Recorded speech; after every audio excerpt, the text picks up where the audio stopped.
Hey guys, what's going on? This is Pants Art Dragon, and today we'll be doing the patch 5.16 rundown of the changes. Okay, so for starters, I did previous work on basically this patch, so you guys should check out the links right up here, and here. Those videos will be covering the Juggernaut reworks and an analysis of the defensive items. Why did I do separate videos? Well, this patch rundown would honestly be 2 hours. Do you really want to watch me break down a patch for you for 2 hours? Fuck no, not even I would want to watch that. So in this rundown, we'll be just going over the champion changes. First off is going to be Ahri. So little sustain nerfs coming to her passive. The healing only scales at levels 1, 6, 11, and 16, and it doesn't go up to 20 anymore, but the real impact is in the early game. Let's do a comparison. At level 6, it used to be 8 hit point per level. Now it's 5. Holy crap, that's actually kind of big. But it's not her damage, it's just healing. So make that up with some pots and you're good to go. Next up, we're going to be going over Alistar. So hit point per level is being increased while W travel time is being decreased to 1200. I wonder if enemies can react faster to Alistar because of this, but I do know it's mainly for latency issues and of course people with low ping who input the combo too fast. So I think it's just more of a quality of life change. But while we're at it, other supports also get the hit point per level base stats buffs, and that will be Alistar, Bard, and Thresh all gaining the same amount. So I think you get like 72 more hit point at level 18, but it's whatever. And again, while we're at it, we do the armor per level base stat buffs, and who's receiving it. So Amumu, Blitzcrank, Braum, Nautilus, Leona, Ramis, Tahm, Kench, and Taric are all receiving this buff. They all gain 9 armor at level 18. Now, what they said was they want to buff low-income tanks, so they're just giving them some free stats. But I'm surprised not to see champions like Dr. Mundo, Malphite, Nasus. I think you guys get the idea. But again, it's just a rather small buff, so whatever. Finally, a change I actually care about. So Elise is getting a nerf on her Q damage where it's 4% instead of 8%, and it does look like a big nerf from afar. But I don't think it's going to make her not viable because of all the buffs she received previously. Especially that cocoon buff, that was really good. But with the magic resist items being buffed this patch, and AD champions being indirectly buffed by the nerfs of the armor items, she gets a little bit of a hit. But again, this nerf isn't as big as you think it is. Her spiderlings still do magic damage, and her cocoon is still 1.6 seconds at level 1. Will she be in the top 5 junglers? I think so. This nerf doesn't do too much, so yeah, she's in the clear. Next up, we have Kassadin. So he gets a new effect onto his R. They're adding an AP ratio, and you know Kassadin can spam his R pretty fast at high ranks and of course even low ranks. So this change will definitely be very interesting. Although for solo queue, I don't know if he'll be a top 5 mid though. It's not too big of an AP ratio, plus you gotta like use it a bit if you want a big AP ratio. And usually you probably won't be warping onto people, it's more of utility skill. But in small skirmishes, obviously, he can probably warp on people and deal a bit more damage. Next up, we'll be talking about Kayle. So Kayle is actually a really good champion in the lower elo, definitely stomps a lot since her damage output is extremely high. In higher elo, there's definitely better junglers than her. So every 5 autos, you lose 25 AD. It's not too big of a deal, is it? Nah, probably not, but because of this nerf, me personally, I probably won't use her in my elo. Just because I don't like Nurse and like she's an average jungler to me when I play her in like Master and Challenger. Next up is going to be LeBlanc. So previously the missile speed was 1300 and before that it was 1600. Now it's going to be 1450. Interesting, but you gotta remember the missile width of her E was reduced by 15. And that may have caused less consistency with LeBlanc. And maybe what made her win rate plummet so low. And because of that, I'm not 100% sure if this will put her back into the meta. Probably not, in my opinion. She's probably going to need one more buff and then she'll be good. Next up, we'll be talking about Lee Sin.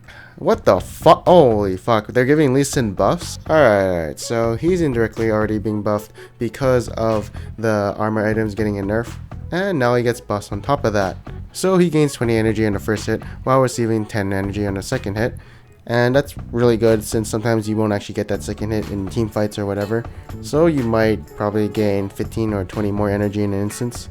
And this new effect where if you knock back an enemy into an enemy with your ultimate, it deals damage based on the percent bonus health of the target that you knock back. But it's really good as a peeling tool now to kick back those tanks into your enemy team. Rush now is going to be even more of a god. Also, this buff actually sucks for me because I cannot play Lee Sin in a high elo match. And I refuse to just because I can't play him at that level. So I'm a bit screwed, but thankfully I can play other champs. Yay! The only thing I wonder is how much of an impact this buff will have in the lower elos.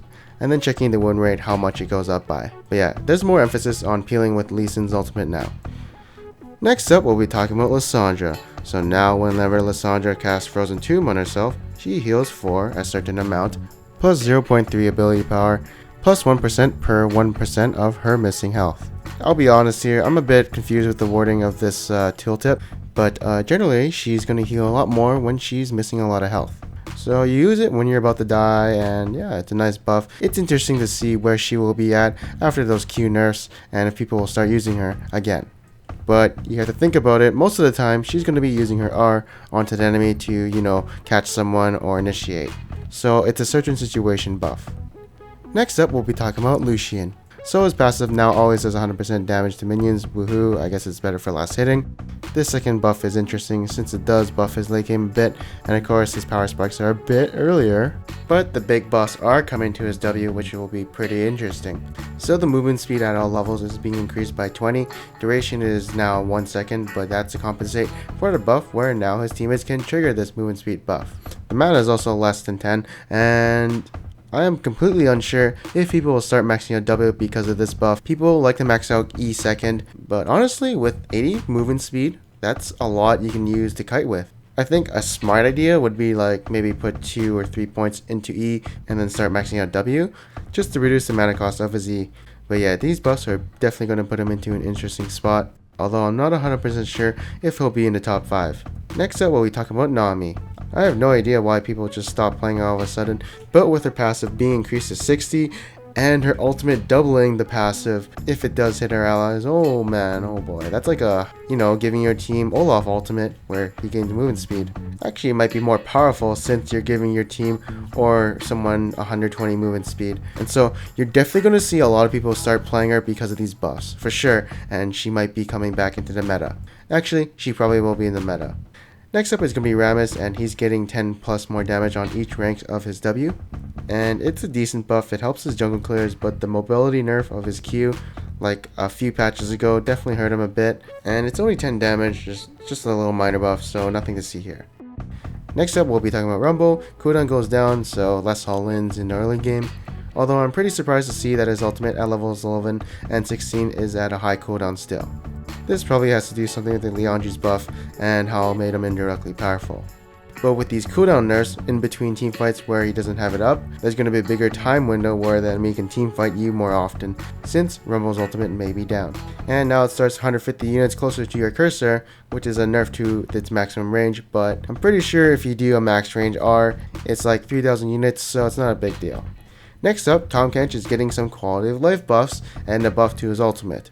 Alright, so this thing where W now prioritizes champions over minions, thank God, because I could never target a champion. Sometimes a minion would be in the way and I get super confused and thought I sucked, but apparently everyone had problems with this. And now when you switch shit out, it's stunned for 0.25 seconds, so a bit more CC.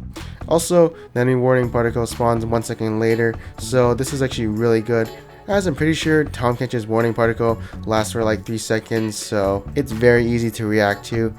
And you had to do it like way behind the enemy and flank them, but now you can be a bit closer to them. But I still think he's not that great of a champion, but he's pretty fun. Next up, a bug fix for Teemo's passive, and they reverted the changes on his R where the slow decays and where it stopped revealing the enemy. I still think the nerf to his shrooms being 5 minutes less is still a big nerf compared to what he got back, and he doesn't have as much map control as he used to, so it kinda sucks. Next up is Twitch, Q costs less mana, and now his ultimate scales with 10 damage per level instead of 8. Really minor buff, still going to be a low class tier marksman. I think he just needs a bit more base damage and he should be good to go. Next up, Viktor's hex core is being nerfed at every stage. So basically what's happening is the ability power per level is going down, but once you get the super hex core, it's more. And the original hex core also gives mana per level now. So Viktor's early game and mid game are getting a nerf. And because of these nerfs coming to the hex core, I theorize he's only going to get one upgrade into his hex core, unless he's high level or I'm just not valuing the Q augment a lot. But yeah, definitely a nerf to Viktor. He scaled really well with levels, and if he was behind just a bit, he'd still do a lot of damage, but now that's taken away a bit with the ability power nerfs. Either way, I still think he's going to be a very good mid. I just feel like people are going to prioritize other items now. Next up, Vel'Koz is getting a buff to his Q. Basically, his Q spreads out wider, so in a sense, his Q poke is going to be much more greater, as if you shoot it diagonally, you know, it gets more range, and now he can reactivate it a bit quicker, which is great for against melee champs. Probably not going to make him like super top tier, but again, Leandra's Torment did get buffed, which indirectly buffs this guy, but I don't know, I just feel like there are better mids right now. Oh, and supports for that matter. Next up is going to be Volibear, and he gains a new effect where once he activates his R, it damages enemies in front of him and, you know, basically procs his on-head effect from the ultimate. You know, it'd be cool if they added like an actual cooler effect, like, I don't know, burst damage or some kind of CC, but it's just a cosmetic improvement and it's only one proc, so it's not that great of a buff. Next up, Zack's range on his E is being improved at all levels and gets way larger when you're at the max rank. This of course means longer initiations, is that it doesn't seem like the cast animation is being, you know, increased. So it might be a very fast animation and make it hard for the enemies to react, but that is just a theory and I'm not sure, but this will definitely help him get those initiations off from the Fog of War. In my opinion, I do think he's actually a pretty decent champion, as I did put him in the top 10 tier list, but a lot of people weren't playing him and he was really unpopular.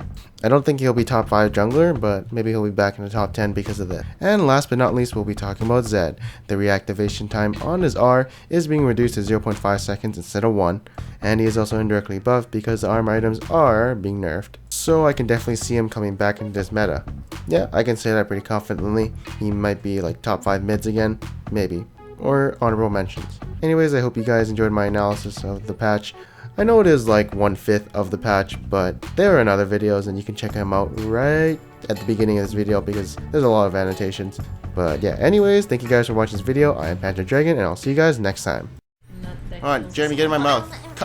Come in my mouth. Come in my mouth. Come on. You have to learn it, Lily. I have to. It's okay, Lily. Just listen to it out of context. All I hear is come in my mouth. Come on. It's so funny.